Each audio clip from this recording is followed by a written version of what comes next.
Selamat datang kembali di materi atau mata kuliah online IT for Finance atau IT untuk manajemen keuangan.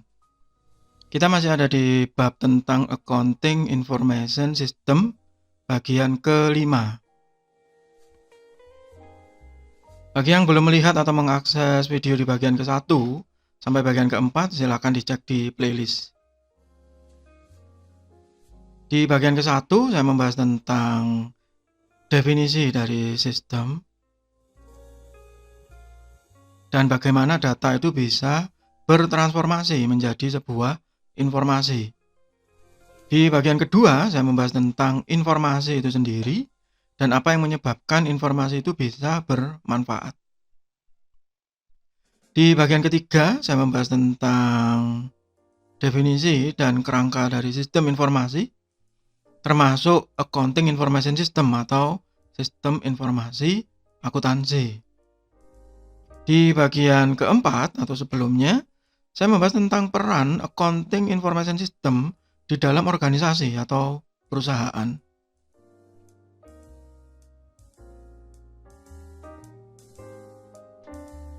Di bagian ini, saya membahas tentang bagaimana sebuah organisasi atau perusahaan untuk mendapatkan Accounting Information System atau untuk mengimplementasikan Accounting Information System atau sistem informasi akuntansi. Secara umum ada 3 metode atau ada 3 cara. Yang pertama adalah membeli yang sudah jadi. Yang kedua develop in-house.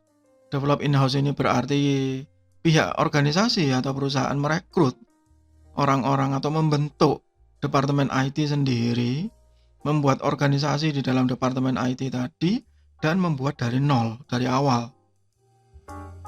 Cara yang terakhir adalah dengan melakukan outsourcing, menyewa software dari luar untuk membuatkan, dan biasanya sampai ke level maintenance dari sebuah sistem, khususnya sistem informasi akuntansi.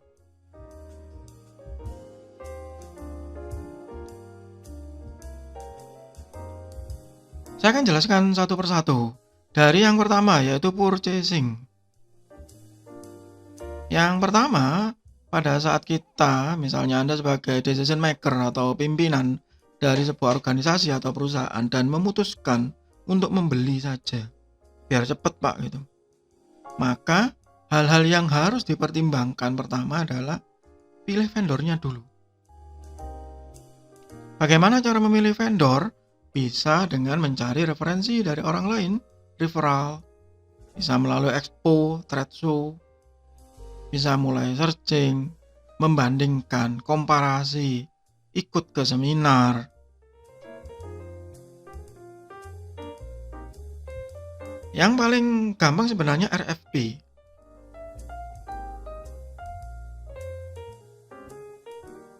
Kalau untuk institusi pemerintahan biasanya mereka melakukan pembukaan tender ya. Jadi request for proposal. Kalau untuk swasta ini yang jarang. Biasanya lebih banyak secara tertutup. Jadi request for proposal dari beberapa vendor, kemudian mereka disuruh presentasi dan melakukan penawaran, maka pihak organisasi bisa memilih. Dan ini yang kalau saya gitu jadi konsultan, ya ini yang saya sarankan pertama kali. Panggil aja itu vendor-vendor itu. Biarkan mereka melakukan penawaran. Kalau perlu undang presentasi secara bersama-sama, maka kita bisa memberikan penilaian secara objektif. Bukan hanya melihat dari sisi murah atau tidak, tapi dari sisi fungsional dan kelengkapan.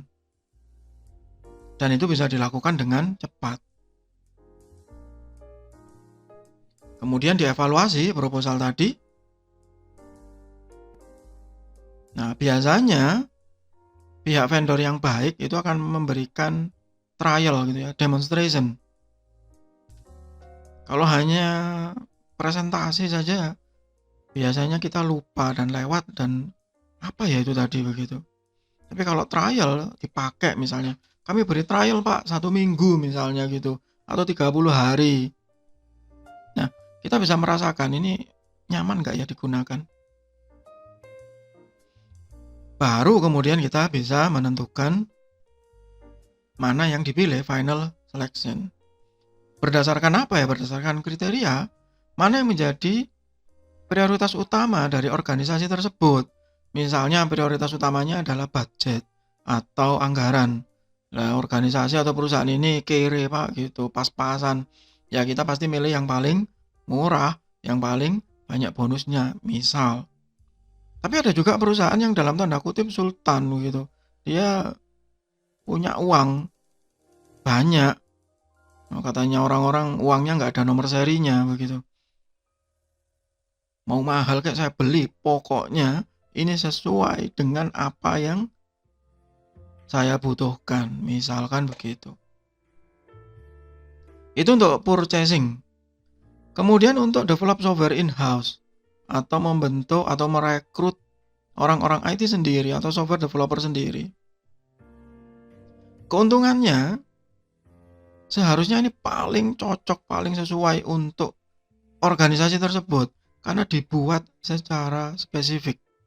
Sehingga akhirnya ada competitive advantage. Saat sistem itu berhasil dibuat, sukses, maka bisa menambah keunggulan bagi organisasi tersebut dibandingkan kompetitornya. Tetapi resikonya juga besar. Satu, lama. Sangat banyak kasus di tempat-tempat perusahaan ya, bukan hanya yang kecil tapi juga yang besar. Ini 1 tahun nggak kelar-kelar ini sistem ini. Ada aja revisi. Kalau nggak gitu, programmernya keluar masuk nggak jelas. Sehingga nggak kelar-kelar, misalnya begitu. Kemudian complexity of system, poor requirement defined.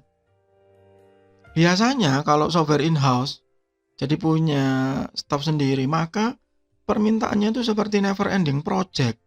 Tidak ada berhentinya. Kenapa kok tidak ada berhentinya? Ya karena nanti manajer yang satu minta A, sudah dibuatin. Manajer yang satu minta B, dibuatin lagi terus seperti itu dan seperti tidak ada garis finishnya. Sehingga dari sistem yang pertama dirancang, dianalisis secara sederhana, menjadi sesuatu yang sangat kompleks. Itu resiko memang. Insufficient planning. Ya, biasanya alasan yang paling sederhana ya, kami nggak punya sistem analis Pak, di sini kerjaannya rangkep-rangkep. Mosok ya software developer kadang-kadang benerin printer, kadang-kadang benerin PC hang misalnya gitu, dan itu banyak ya terjadi di perusahaan-perusahaan, sehingga akhirnya perencanaannya kocar-kacir. Lack of qualified staff. Waktu rekrutmen, gaji yang ditetapkan kecil, akhirnya hanya dapat yang kualifikasinya rendah, begitu. Bukan hanya dari ijazah ya, tapi kualifikasi itu lain ya. Dan skillnya juga rendah. Ya akhirnya ya nggak kelar-kelar, nggak jadi-jadi. Kemudian poor top management support, ini yang paling sering juga terjadi. Ya, artinya pihak manajemen menganggap bahwa IT adalah beban, cost, biaya, bukan sebagai sarana untuk mengefisiensikan sesuatu. Ini ada di materi sebelumnya ya, transaction cost theory. Kalau pihak manajemen belum memahami itu, ya bisa dipastikan pihak departemen IT tadi akan terkena semua risiko yang ada di sini.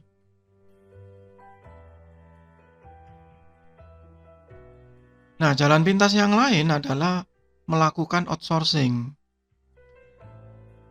Kalau Anda tanya apa perbedaannya outsourcing sama purchasing, kalau purchasing itu sudah jadi ya, sehingga kebalik situasinya, bahwa pihak organisasi atau perusahaan itu harus beradaptasi dengan sistem dari software yang dibeli tadi. Tapi kalau outsourcing tidak. Outsourcing yang memberikan solusi dan mengadaptasikan sistem. Keuntungannya gitu ya, maka pihak perusahaan atau organisasi sudah tidak lagi mikir Ya, seperti yang sebelumnya in-house itu. Jadi tidak usah mikir orang IT, pokoknya terima jadi, tapi bisa request. Nah, begitu. Asset utilization.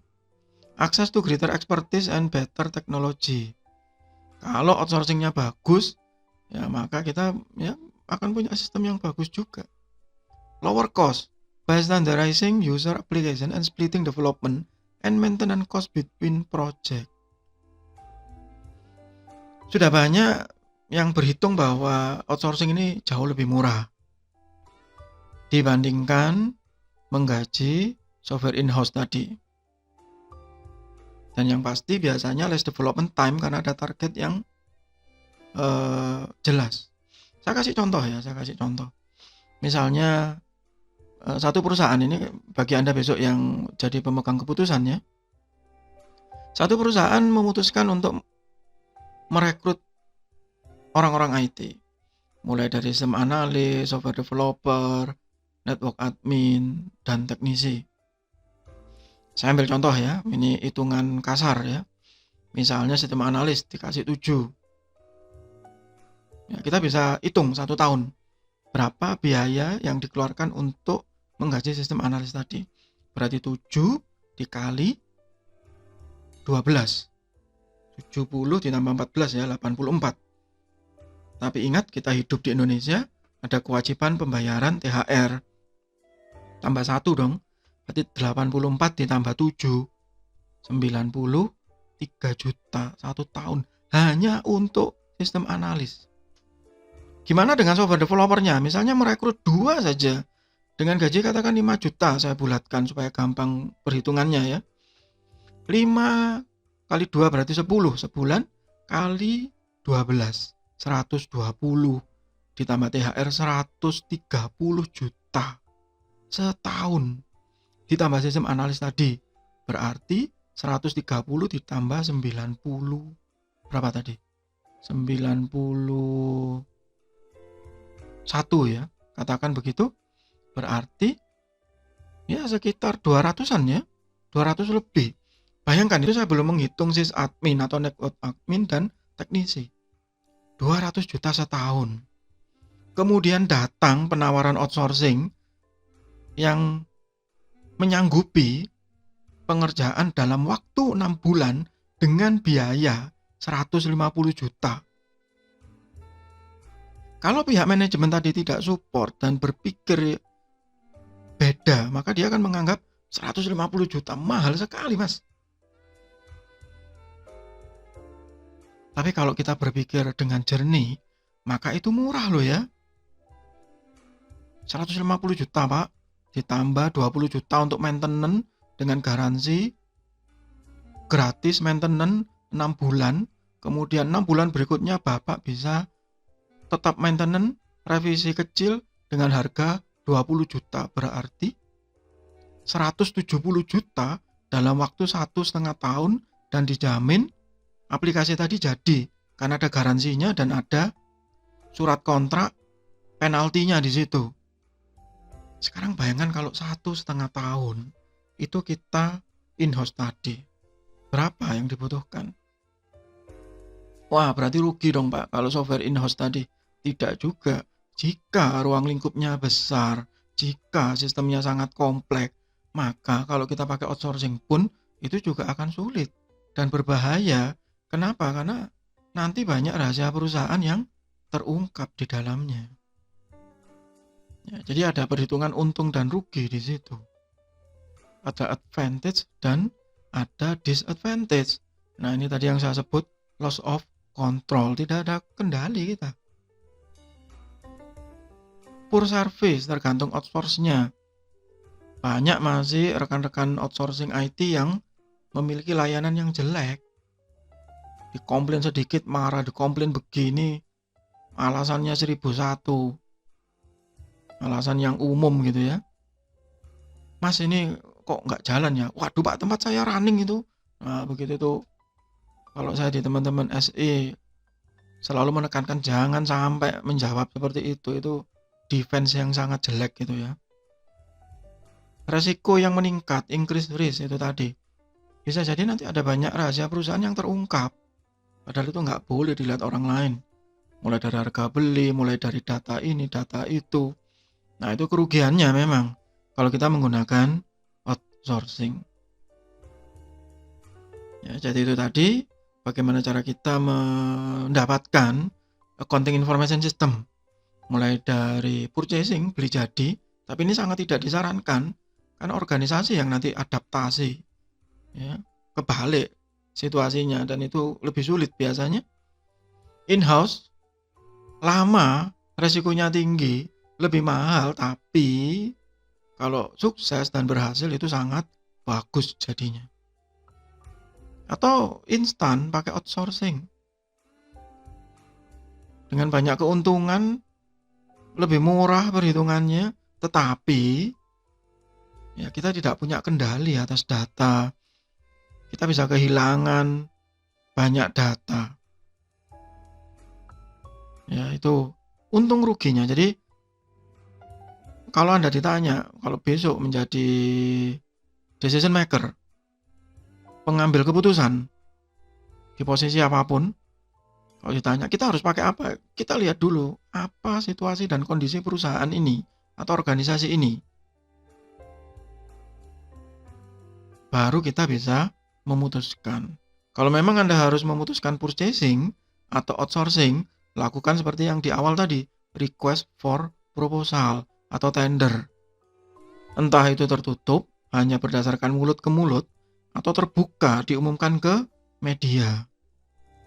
Pak, nanti yang datang banyak, itu lebih bagus, itu lebih baik, karena kita banyak mendapatkan pertimbangan yang objektif. Saya nggak bisa milih, undang konsultan untuk membantu memilih, sehingga kita mendapatkan yang sesuai dengan kondisi kita. Saya tidak bilang yang terbaik ya, tapi yang paling sesuai. Karena kalau terbaik itu sulit. Anda mau milih yang terbaik tapi budgetnya terbatas kan juga nggak bisa. Oke? Itu sementara untuk bagian ini, kita akan ketemu lagi di bagian berikutnya, masih di bab tentang accounting information system. Semoga bermanfaat. Tetap sehat, tetap semangat. Terima kasih.